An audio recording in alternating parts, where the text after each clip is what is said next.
안녕하세요.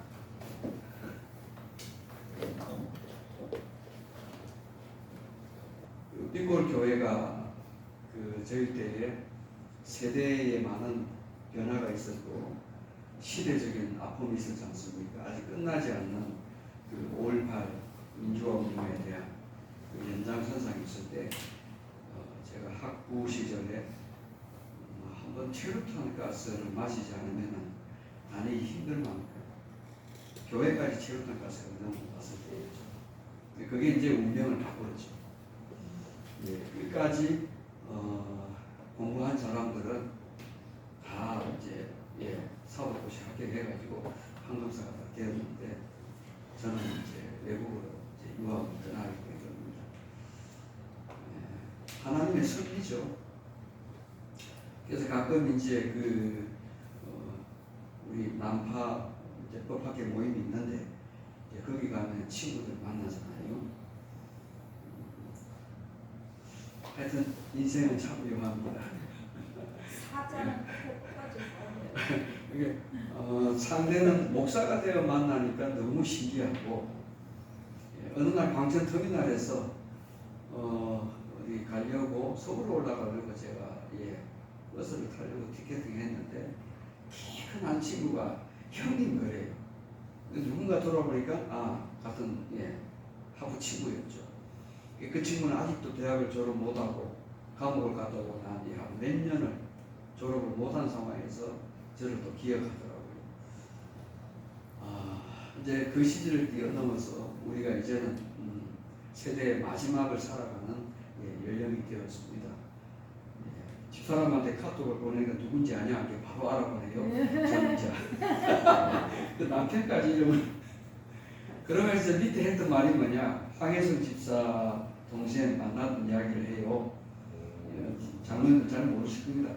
황혜성 동생 황유선 때문에 내 인생이 바뀌었다. 저를 만난 거죠. 여러분들 잘 모르실 거예요. 뭔 말인지. 이 친구도 만약에 실습하러 서울의 병원에 갔을 때에 그냥 우리 안식일 교회를 안 나왔으면 저 안 만났다는 거죠. 인생은 뭐 해요?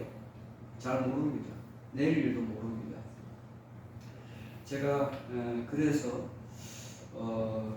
첫 시간에는 집사님이 부탁했던 게 있지 않습니까?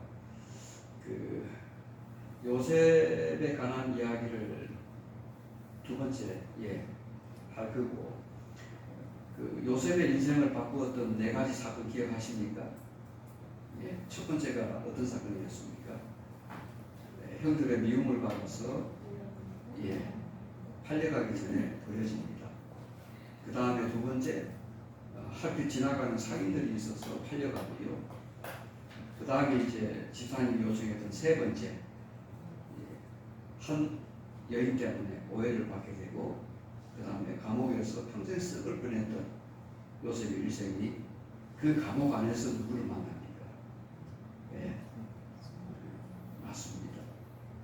그게 이제 도망가면서 형들에게 자랑했던 그의 자존심, 그가 자랑을 좋아했던 채석옷을 입었던 꿈 때문에 미움을 받았던 그러한 요셉의 일생이 낮아지고 겸손함을 배우게 되죠. 저는 그렇게 봅니다. 그 다음에 두 번째 팔려갈 때는 이제 몇 냥이 혹시 팔려갈 때는 20냥. 근데 구약 성경에서 예수님하고의 사역을 그대로 매칭해서 오시는 하나의 미리 보여지는 사건 가운데 요셉만큼 예수님과 정말 매칭되는 구속사 역사에는 없습니다. 이제 거기서 돈의 가치, 훈련을 받는 거죠. 그 다음에 감옥에서는 어떤 교육을 받습니까? 정말 많이 들었을 겁니다. 이제 정치가 무엇인지를 배웁니다. 저희들이 정치학을 공부할 때 정치의 목적은 권력을 잡는 거거든요. 대통령의 권력을 잡지 못하면 지금 현재 당이 이념끼리 싸우는 건 아무런 필요 없습니다. 권좌에 최종 오르기 위해서 당을 세우고 정강 정책을 만들고 또 이념을 표명해서 국민들에게 업소하고 거기서 당원들을 모집하게 되고. 근데 요셉은 그런 절차를 전혀 안 거쳤는데도 감옥이라는 조그마한 하나의 닫혀진 공간에서 정치를 배웁니다. 예, 그리고는 전혀 요셉의 꿈에 관한 그의 결말이 총리가 될 줄은 아무도 생각 못했습니다. 마치 우리가 오늘 전혀 예상 못한 대로 우리 정자 동생을 만난 것처럼요. 아무도 예상하지 못하고. 근데 믿음 안에 있으니까 또 이렇게 만나니까 참 좋네요. 그죠? 예. 요셉의 결말은 예수님과 더불어서 보여주시는 가장 최고의 결말은 창세기 45장으로 보입니다. 예, 그걸 이제 두 번째 시간에 할 거예요. 오늘은 출애굽하고 관련되어 있는 창세기 6장하고 출애굽 2장과 관련되어 있는 모세 이야기를 좀 하려고 합니다. 여러분 모세 하면은 생각나는 것이 딱 하나 꼽으라면 어떤 생각이 딱 들죠? 모세 하면은. 예. 근데 이 요셉에 대한 이야기는요, 모세에 대한 이야기는 앞에 창세기 나오는 요셉과 뗄래야 뗄 수 없는 불가분의 관계를 가져옵니다. 그렇죠. 총리가 됨으로 팔필 최고의 권력을 가지고 있는 이집트 나라에 들어가서 총리가 되지 않습니까? 여러분 거기서 요셉의 역할이 혹시 무엇이었는지 기억하십니까? 예를 들어서 17살 때 팔려갔습니다. 그리고는 30세에 총리에 오릅니다. 그 다음 총리에 오르면서 어떤 사건이 벌어집니까? 7년의 풍년이 들어와요. 그 다음에 요셉의 기록은 형들을 만날 때 극적인 장면에서는 풍년이 들어오면서 또 7년이 풍년이 드는데 그 풍년이 시작한 성경은 2년째의 형들을 만나게 됩니다. 형들도 먹고 살기 힘드니까 이집트로 가서 양식을 구하기 위해 떠나고 거기서 만나죠. 그 22년 만에 극적인 만남이 이루어집니다. 그러면 요셉의 역할은 뭐죠? 형들과 만나고 난 뒤에 남은 5년 동안의 기근을 준비하는 겁니다. 남은 5년 동안. 그래서 이 강의는 5년 동안 우리가 기근을 준비할 수 있다면 구속의 큰 그림의 연선상에서 이거는 지금입니다. 맞습니다. 어느 때에 관한 물음에 관하여 구체적인 하나의 연도를 딱딱 보여주시면서 하나님이 구속사 역사에서 인류를 어떻게 구원하시는지는 요셉이 가장 중요한 샘플이었다면 오늘 출애굽기에 보면 또 뛰어넘어서 모세에 관한 이야기는 그 시작도 굉장히 극적이죠. 똑같죠. 예수님이 탄생하자마자 헤롯 왕이 놀랍니다. 이게 세상에 놀라는 것은 우리가 있기 때문에 놀라는 거죠. 우리가 하나님 앞에 성실하게 살아가고 율법에 대한 의로움을 지켜내기 때문에 세상이 우리를 두려워합니다. 그렇죠. 그래서 왕이 똑같이 놀라지만 그의 권력을 유지하기 위해서 여러분 너무 잘 아시는 대로 아이들을 다 사살령을 내리죠. 모세도 똑같이 정해되죠. 그렇죠? 그런데 이제 모세를 더 이상 얼마나 용모하고 아름다웠으면 엄마가 석 달을 숨기는데요. 그 석 달을 숨기다 못해서 아이를 드디어 떠나보낼 수밖에 없는 상황에 들어가죠. 그때 엄마가 최선을 다해서 하나 아이를 살리게 만든 게 하나 있습니다. 그게 뭐죠? 갈대상자입니다. 근데 이 갈대상자가 히브리 말로는 테바라는 단어를 쓰고 있습니다. 알렙에서 시작해서 그 첫 글자 5글자에 구속의 역사 다 있는데요. 제가 가능하면 원어는 잘 안 쓰는데 테바라고 하는 이 단어가 제일 먼저 등장하는 데가 어디냐? 창세기 6장입니다. 노아 홍수의 방주 사건이죠. 테바가 3글자로 되어 있는데요. 방주 사건에서 하나님께서 120년 동안 그들을 지키기 위하여 아주 준비되어 있는 그 기간에 만들어 한 것이 방주였죠. 근데 출애굽에 나오는 이 테바라는 단어의 의미는 신기한 게 하나님의 지시와 명령대로 만들었는데 가장 중요한 게 하나가 빠져 있습니다. 너무 잘 아시죠? 가장 중요한 게 빠져 있었어요. 그게 뭐라고 생각합니까? 방향키가 없습니다. 우리가 아는 대로 하나님께서 모든 설계를 직접 경영하시고 모세에게 말씀하시고 이대로 지으라 그랬는데 조타수는 없어도 괜찮아요. 선장도 없어도 괜찮습니다. 근데 배가 동서남북 방향을 따라서 위도를 따라서 경도를 따라서 항해할 수 있도록 배 안에 가장 중요한 게 방향키거든요. 방향키가 없으면 배가 어디로 갈지를 모르는 거예요. 근데 어머니 요게벳이 모세를 떠나보낼 때도 갈대 상자 하나는 어디서 아이템을 얻었을까라고 물어보면은 방주에 관한 이야기를 분명히 들었을 겁니다. 왜요? 누가복음 24장에는 예수 그리스도의 오심에 관하여 그가 말씀하실 때에 구약의 모든 선지자의 글로부터 시작하거든요. 모세의 글과 구약의 선지자의 글. 그 다음에 시편. 그 말씀을 통해서 너희는 나를 누구라 하느냐 라고 엠마오로 가는 두 제자에게 말씀하실 때 그 기준이 모세 이야기거든요. 그러면 모세의 글과 선지자의 글이라고 할 때 이 엄마는 누구의 글을 알았다는 겁니까? 이건 추론이 아니라 확신이죠. 아담 할아버지 이후로부터 전해져 오는 창세기 3장 15절의 예쁘던 구속의 역사를 세대를 뛰어넘어서 계속 자녀들에게 일러주었을 겁니다. 이게 요게벳이 반짝하면서 더 이상 키울 수가 없을 때에 히브리 종의 하나의 아이를 숨기기까지 그 결정도 정말 좋은 주제가 되지만 엄마가 이 아이를 살리기 위해서 국민지적으로 만들어낸 게 할필 테바였거든요. 그럼 우리는 몰라도 그 단어에 익숙했던 히브리 사람은 갈대 상자라고 하는 똑같은 이걸 만들 때 그 역사 속에 누구를 생각했을까요? 그러죠. 노아죠. 맞습니다. 노아 할아버지를 생각했을 겁니다. 마태복음 1장에 나오는 족보를 굳이 보지 않아도요. 그래서 어디로 떠내리 갈지 모르지만 요게벳의 믿음은 하나님을 절대적으로 신뢰했다는 거죠. 왕의 명령보다 히브리 두 모녀의 기록도 예수님이 탄생할 때도 그랬지만 왕의 무슨 그의 운명보다 누구를 더 두려워했던 사람입니까? 하나님을 더 두려워했죠. 우리가 여기 모여서 예배를 드리는 것은 세상의 권력이나 다가오는 하나의 사건들이 두려워서 모인 게 아닙니다.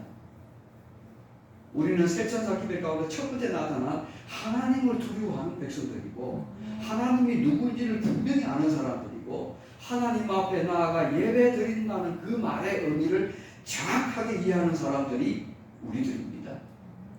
맞습니까? 예, 맞아요. 요게벳은 그걸 알았던 거죠. 누이였던 미리암을 통해서 어디로 흘러가는지를 지켜보라고 하는 안전장치를 마련했지만 갈대 상자를 만들 때는 하나님의 절대 신앙이 없었다면 이 아이를 나일강에 띄우지는 않았을 겁니다. 근데 하나님은 기막히게 참 이런 소설을 써도 그렇게 소설을 쓸 수가 없을 겁니다. 그 엄마의 마음까지도 들어주면서 이 아이가 어디로 떠내려가는가 지켜보니까 하필이면 전국의 제일 가운데 왕궁으로 내려갔죠. 그러다가 여러분 두 여인에 대한 기록인데 이 바로 왕의 공주였던 이 아이에게도 다 아픔이 있었죠. 아이를 낳지 못하는, 그죠? 근데 뜬금없이 하필 맞춘 것처럼 그날따라 나일강을 시녀들과 함께 그립니다. 아무도 예상하지 않았던 거죠.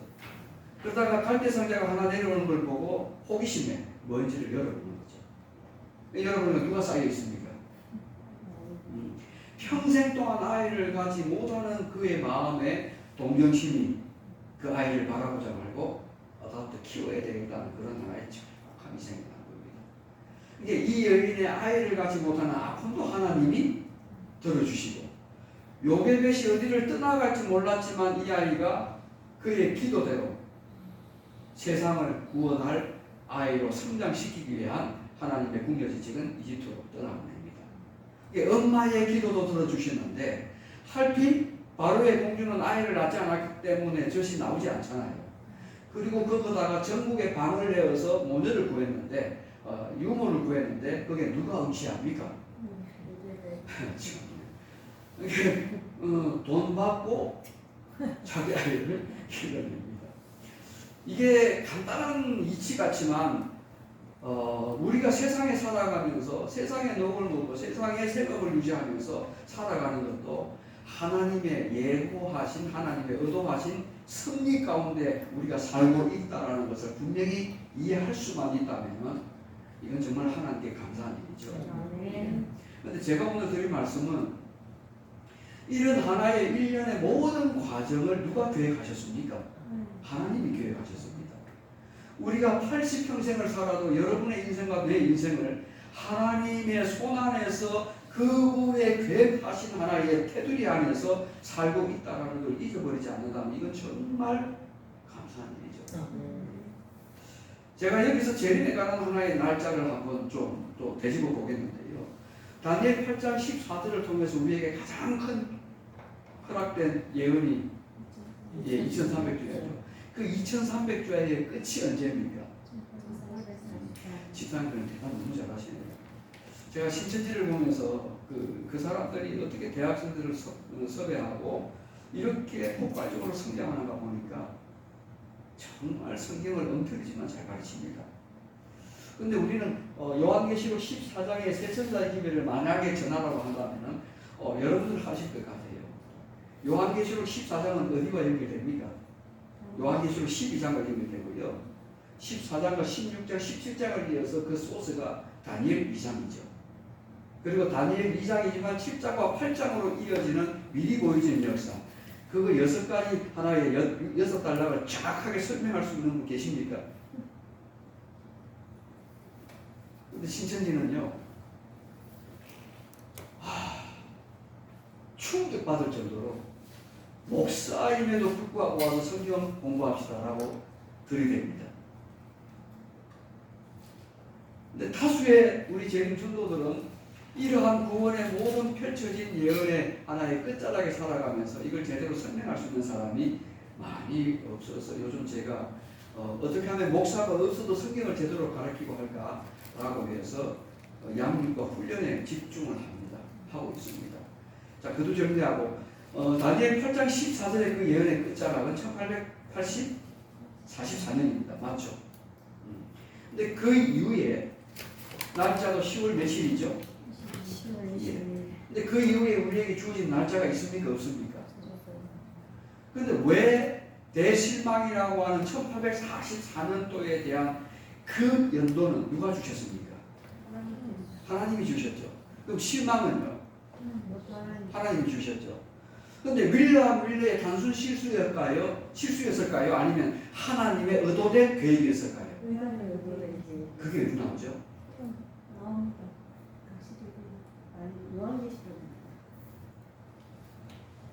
초기 문제 봅니다. 초기 문제 보니까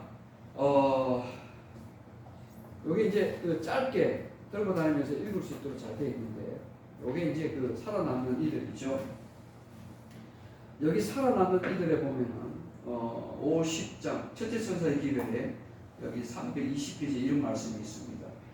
1844년 10월 22일에 대한 내 실망은 하나님의 의도된 계획이었다. 네, 그렇게 말하고 있습니다. 제가 말씀하시는 요지를 우리가 함께 잘 좀 이해하셨으면 좋겠습니다. 하나님께서는 당신의 백성을 시험하려고 계획하셨다. 하나님의 손이 예언 연대 계산의 실수를 가리우셨다 그래요. 재림 신자들도 그것을 깨닫지 못했고 그들의 반대자의 가장 학식이 많은 자들도 이를 발견하지 못했다.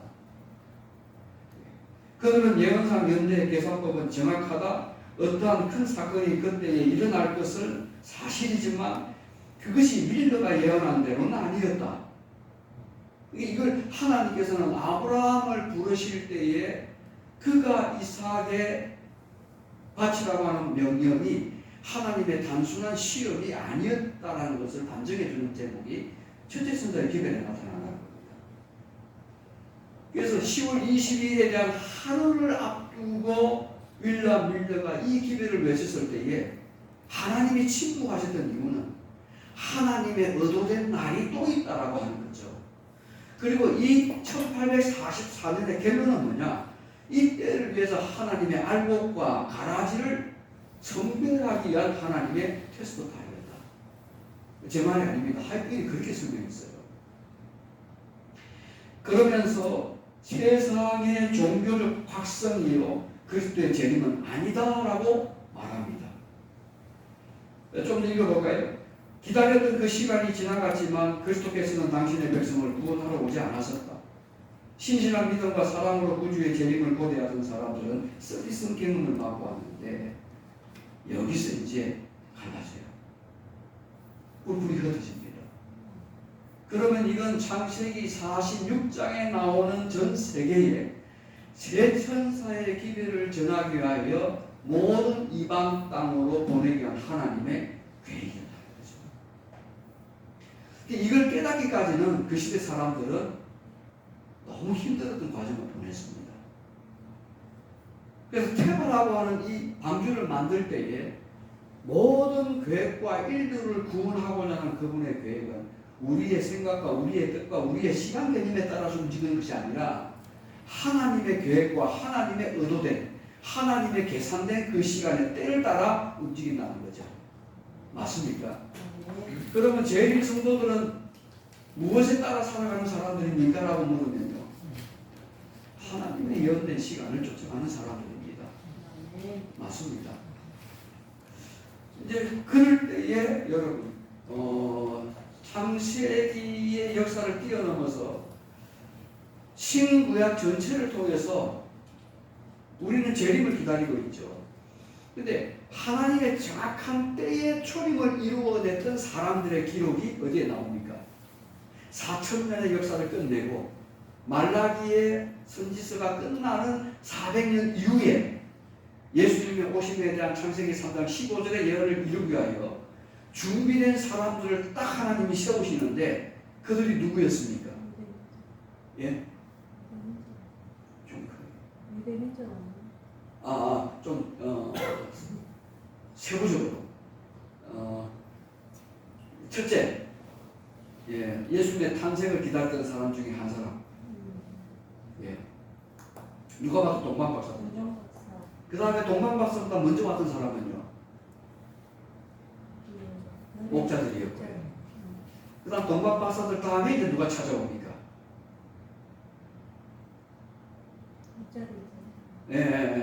다음에. 그렇죠.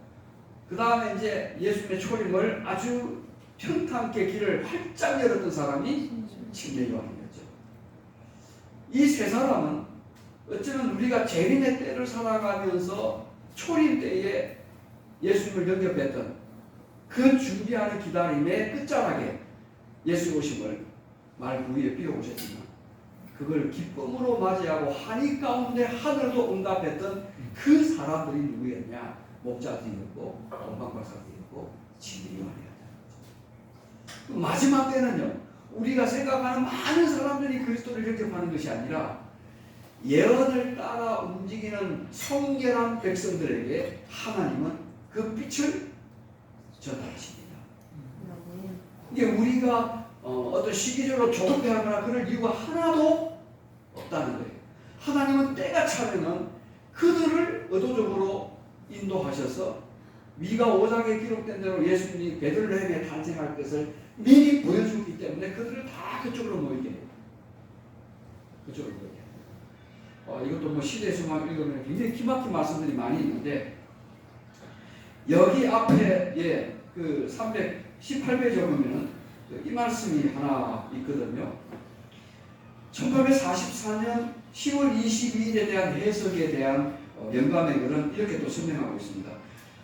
이 사람들은 그리스도께서 초림하셨을 때 유대인들 요셉처럼 예수를 영접할 준비가 되어 있지 않았다. 그러니까 오늘날 우리 교회의 형편과 처지가 어떻다는 겁니까? 초림때와 똑같이 준비된 사람이 많이 있다, 많이 없다? 많이 없다는 겁니다. 근데 사람과 그의 부하들은 너무 기뻐하고, 세상 사람들이 아니고요, 하나님의 백성이라고 자칭하는 자들이 하나님을 사랑하지도 않고 예수의 재림을 사모하지도 않는다. 그리스도와 거룩한 천사들을 조롱했다. 이게 어쩌면 우리 마음에 굉장히 아픔을 던져주는 이야기죠. 준비하는 사람들이 누구냐라고 물어보니까 죄송합니다. 제가 그 음량을 껐는데요. 자, 그 다음에 여기 1844년을 이끌어내는 배경에 관한 사회품이 계속 이어지는 말씀이 뭐냐? 하나님의 천사들은 깊은 관심을 가지고 그 경고의 결과를 주목했다는 겁니다. 사람들이 어떻게 시험에 이겨내는지를 그걸 봤다는 거예요. 전반적으로 재림의 기별을 거절하자 천사들은 슬퍼하면서 돌아섰다. 마지막 때 어떤 현상이 일어날 거예요? 전반적으로 교회들이 재림 기별을 거절하자 천사들은 슬퍼하면서 돌아섰는데, 그러나 교회 안에는 재림의 진리에 관하여 아직 시험을 받지 못한 사람들이 너무나 많이 있었다. 많은 사람들이 남편이나 아내나 혹은 부모나 자녀에게 속아 재림 신자들이 가르치는 이단을 듣는 것만으로도 죄가 된다고 믿게 되었다. 천사들은 이런 사람들을 충실히 지키라는 명령을 받았다. 곧 하나님의 보좌로부터 바라는 다른 빛이 그들에게 비칠 것이기 때문이다. 남아있는 빛이 있어요, 없어요? 있어요. 근데 그 빛은 누구에게만 임한다고요? 이방인들 아직 듣지 못한. 예. 그러면서 이 재림 기별을 전할 때에 거절했던 사람들이 누구였냐라고 물어볼 때 미안한 말씀이지만 교회들이었다 이야기합니다. 참 가슴 아픈 이야기죠. 그런데 여러분, 목자들과 그 다음에 동방박사들에 대한 이야기는 연말에 크리스마스라고 하는 그날에 한 번 1년에 설교할 수 있는 주제가 될지는 모르지만, 그냥 뜬금없이 별들만 바라보고 연구했던 사람들이 아니거든요. 그들은 전문적으로 하늘의 별자리를 연구하는 사람들이었고요. 그죠? 우리는 뭘 연구하는 사람들입니까? 재림 성도에서는 끊임없는 하늘의 징조를 살피면서 그 예언의 정점이 어디에 이르는가 살펴보는 사람들이 진짜 남은 성도예요.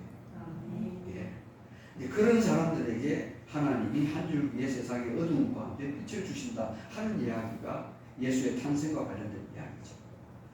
그런데 여러분, 그 마리아에 대한 이야기도 마가와 누가의 기록은 참 다른데요. 결혼을 하지 않는 마리아였지만 가브리엘 천사가 나타나서 현몽하여 그 뜻을 말씀했을 때 마리아도 어떤 사람이었는가?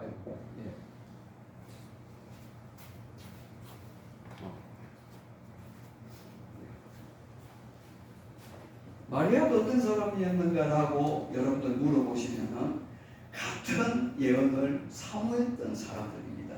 이게 목자들과 동방박사들이나 요셉이나 마리아는 이 세 사람의 공통점은요, 한 사람도 예외 없이 꾸준히 구약을 연구했던 사람들이에요.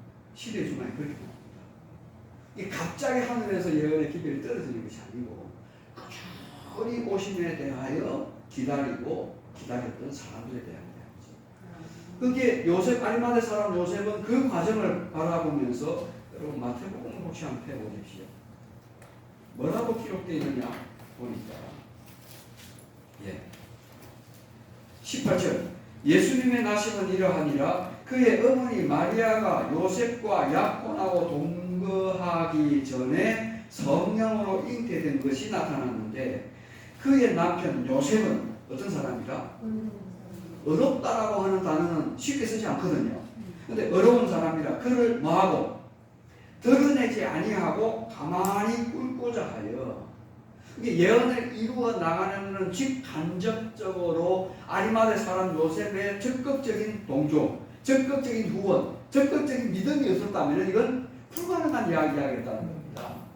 근데 사람들의 소리보다, 세상의 소리보다 그런 충격적인, 아직 동침을 하지 않았는데 아이가 태어난다는 기별에 대하여 요셉은 자기의 생각을, 의견을 말하는 것이 아니라 조용히 기다렸다는 거예요. 조용히 하나님의 뜻이 어떻게 이루어지는가를 묵도했다는 겁니다. 그리고는 그 기다림이 얼마까지 갑니까? 아이를 탄생하기까지 1년이죠. 어떤 목사님은 영어 설교에서 이 마태복음 1장의 19절에 나오는 18절에 나오는 이 이야기를 너무 하나님은 잔인하다 그렇게 설교하더라고요. 감당할 수 있는 시련은 감당할 사람에게 주는데 부부였다면 이해가 되지만 서로 하나의 약혼을 하는 상황인데 아이를 한 번도 낳아보지 않는 처녀에게 아이 탄생에 관한 이야기는 감당하기 버거울 만큼의 정말 하나님은 잔인하지 않았을까 그렇게 설교를 풀어가더라고요. 근데 이렇게 조용히 기다렸는데 그 결과는 어땠느냐? 아이도 낳기 전에 10개월을 도망가면서 삽니다. 마치 1260년 동안에 하나님의 교회가 중세의 핍박을 뛰어넘어 어디를 도망가듯이요. 성경 구절구절마다 하나님의 그런 역사를 보면 아주 재밌습니다. 광야의 낯을 피하여 하나님의 바다를 건너게 하시고 어디에다? 1844년의 역사를 이루기 위하여 미국으로 보냅니다. 마치 모세가 이집트 왕국의 중심에 서서 하나님의 백성들을 이끌어내는 것처럼 용의 짐승처럼 크게 외칠 미국의 나라를 보내서 그 세상 한가운데서, 제약의 한가운데서 하나님의 백성을 구출하기 위하여 드디어 남은 백성을 탄생시킨다는 거죠. 이게 우리가 보통 선택받은 사람이 정말 아닙니다. 우리는 엄청난 특권을 받은 사람들이에요. 믿습니까? 이렇게 증거되죠. 그리고는 많은 사람들이 아주 비단길을 깔아도 감사할 일인데 하필 아이가 탄생하는, 예수가 탄생하는 그 시간에는 그 흔한 여간방 하나 구하지를 못했다는 거죠. 그러면 마리아와 요셉이 이 아이를 탄생하기까지 예루살렘과 예를 들어서 베들레헴까지는 여러분 얼마의 거리가 되는지 아십니까? 나사렛에서 엄청난 거리거든요. 근데 그 거리를 지금의 자동차로 움직인 것이 아니고 소달구지는 있었을까요? 말도 없었을 거예요. 그렇게 인내하고 그렇게 참으면서 10개월을 숨기면서 아이를 탄생시키는데 그 흔한 씻을 수 있는 방도 아니고 그냥 어디로 들어갔습니까? 요것만 보면 이해할 수 없는 장면인데 이거는 구약의 4000년 동안 예언된 하나님의 뜻하신 길이었죠. 말 마구간에 태어나는 것은 하나님의 예언이었습니다. 구약은 그 예언이 아리마대 사람의 어려운 한 사람 때문에 이루어졌지만 이 한 사람의 믿음을 더욱더 용기 주고 함께 온전히 세울 수 있도록 그 역할을 한 사람들이 누구였느냐? 여러분입니다. 여러분들이에요. 저는 그렇게 믿습니다. 이 교회를 세우시고 여러분들을 부르셔서 우리가 해야 될 일이 이런 일이 아닐까요? 우리가 그때는 알 수 없습니다. 그런데 최근 3주 전에 한 뉴스 마지막 앵커의 시선이라고 하는 대목에서 한 앵커가 이런 말을 합니다. 미국이 변하고 있다. 미국이 변합니다. 세계의 야경 국가로서 모든 나라를 가난으로부터 구제하고 어려운 빈민의 나라를 선교사도로 파송해서 하나의 복음화시키기 위하여 그런 하나의 선교적인 인연을 세우신 미국이 약한 나라를 모든 자원을 동원해서 그 나라에 지켜주고 했던 이 미국이 달라지고 있습니다. 어떻게? 드디어 나라를 압박하기 시작했고 관세라고 하는 무거운 폭탄을 매기면서 나라들이 숨을 못 쉬게 만들어요. 그럼 우리는 이러한 단순한 앵커의 시선을 바라보면서 우리가 딱 느끼는 거 하나 있지 않습니까? 그게 뭐죠? 그래 맞습니다. 1월 법령을 세우기 위한 하나의 준비 작업이 그래서 우리의 소망은 우리가 살아 생전에 예수님의 초림을 준비했던 그 사람들처럼 예수님의 오심도 준비할 수 있는 믿음이 있었으면 좋겠습니다. 네. 다음 세대를 기약하지 마십시오. 다음 세대를 기약하지 마세요. 제가 이 책을 굳이 들고 와서 이야기하는 이유가 초림은 4,000년 동안 이루어졌지만 우리는 이때 이루어진 사람보다 훨씬 더 예언의 끝자락에 모든 것을 다 알고 살아가는 사람들이거든요. 분명합니다. 그래서 이때 교회들이 조롱하고 초림에 대하여 웃기고 그 예언을 멸시했던 사람보다 그 초림을 기다렸던 사람대로 끝까지 예언을 부지런히 살피고 어느 정점에 내가 살아가고 있는지를 분명히 이해할 수 있는 그 사람들이 하나님의 밝은 빛을 주셔서 준비하게 만든 것처럼 우리도 그러한 어두운 세상 가운데서 하나님이 또 다른 밝은 빛을 주시면서 예수의 재림을 준비할 수 있는 특권받은 마지막 세대 마지막 성도가 저와 여러분이 되기를 저는 희망이고 제가 다른 전의 말씀을 하나 좀 읽고 싶은데요. 여기 암흑 시대를 떠나가 가지고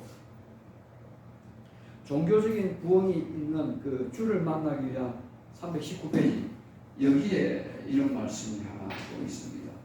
마치 이거는 우리 때에 써진 것처럼요. 아주 생생하거든요.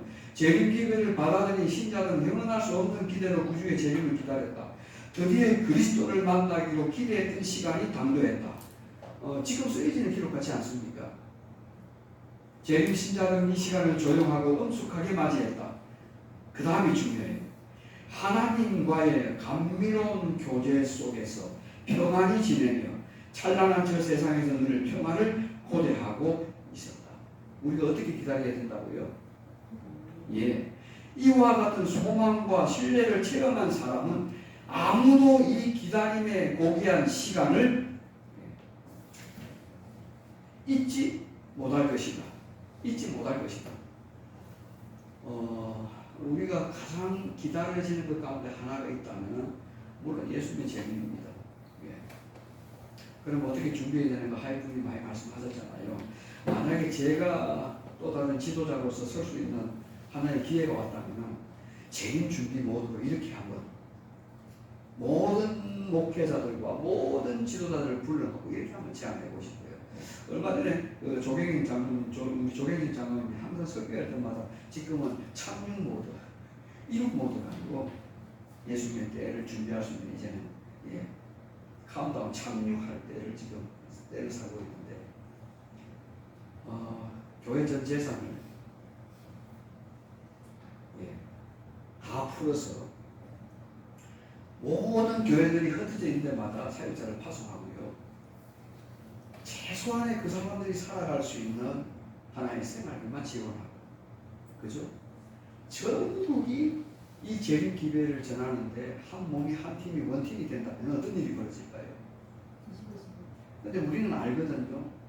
병원이나 연합회나 모든 기관들이 때가 되면은 그 건물을 팔고 싶어도 팔지 못하는 시대가 오는데, 그럼 팔 수 있는 철호의 기회는 지금 언제입니까? 라고 물어볼 때 미국이 저렇게 빨리 나오기 전에요, 저는 빨리 매각했으면 좋겠습니다. 그 자산이 혹시 얼마인지 아십니까?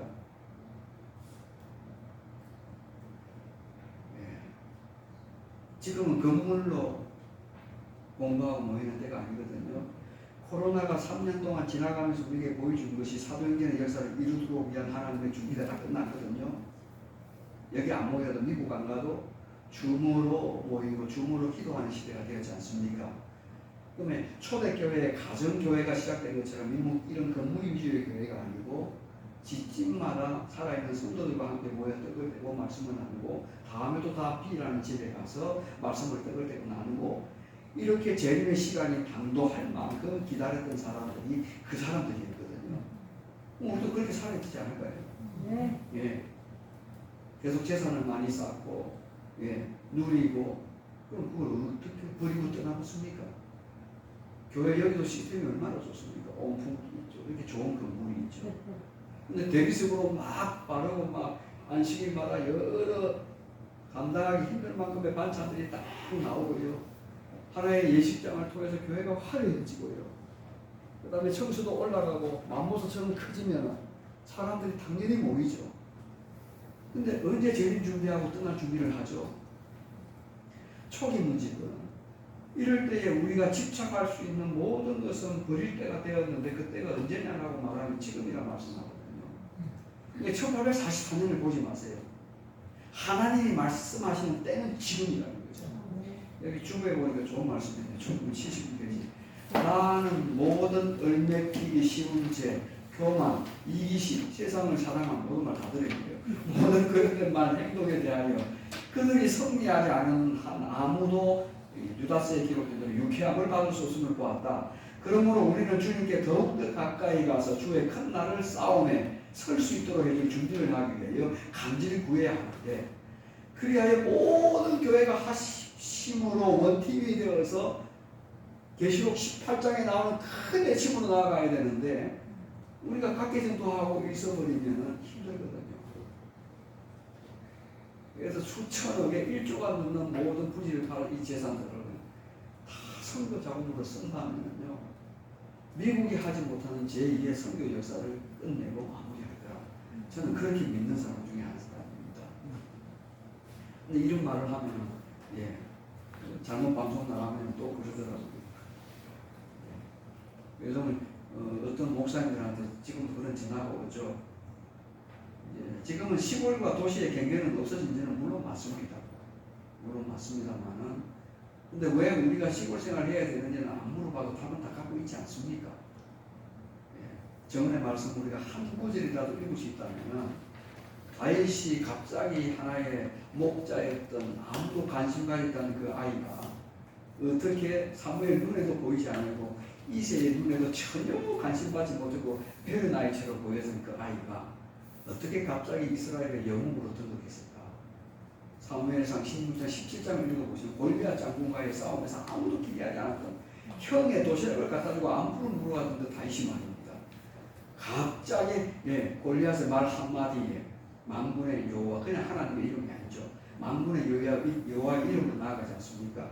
근데 그 이전 다윗이 15세까지 광야에서 어떤 삶을 살았는가, 그걸 보는 게 굉장히 중요하거든요. 다윗을 다윗되게 만든 게 딱 하나 있습니다. 그냥 부조화 선제 딱 나오는 하나 있습니다. 다른 거 없습니다. 하나님이 점치가 딱 그것도 아니에요. 아무나 점치 씁니까? 그러지 않아요. 그가 신을 좋아하고 광야에서 볼 거 없잖아요. 늘 하늘을 바라보죠. 마치 창세기 12장에 13장에 하나님이 너를 민족을 이루고 큰 나라를 이루겠다니까 이해를 못하는 아브라함이 10년이 지나가도 그 기별이 안 이루어진 거죠. 그게 13장에서 아브라함을 끄집어냅니다. 하나님이 어디를 데리고 갑니까? 광야로 데리고 나와서 제일 먼저 보여준 게 뭐죠? 하늘이죠. 이제 우리는 이해할 수 없는데 하늘을 보면서 묵별들을 바라보면서 내 민족이 뭐처럼 된다? 그럼 그 이야기를 누가 들었을까요? 다윗이 들었죠. 그러니까 이 아이가 그냥 아무것도 할 수 없는 하나의 광야에서 유일하게 한 가지 할 수 있었던 것은 자기의 산 넘어 사람들이 보지 못하는 자기의 인생 가운데서, 그죠? 그 다음에 이 목동으로 천한 직업 가운데, 냄새나는 직업 가운데 살아가면서도 그 뒤에 서 계시는 누구를 바라본 겁니까? 제 말이 아니에요. 부조선에 나옵니다. 하나님을 바라보았다는 거예요. 많은 어머니로부터 아버지로부터 이야기 들어왔던 창조의 하나님, 능력의 하나님, 우리를 구원하러 오신 구속의 하나님을 늘 하늘을 바라보면서 별자리를 바라보면서 연구하기를 좋아했던 사람이 다윗이었어요. 이게 갑자기 등장한 게 아니랄까요. 다시 돌아가면은 초림을 이루었던 이 세 사람의 부르도 똑같은 공통점, 하늘을 바라보고 별을 연구한 사람.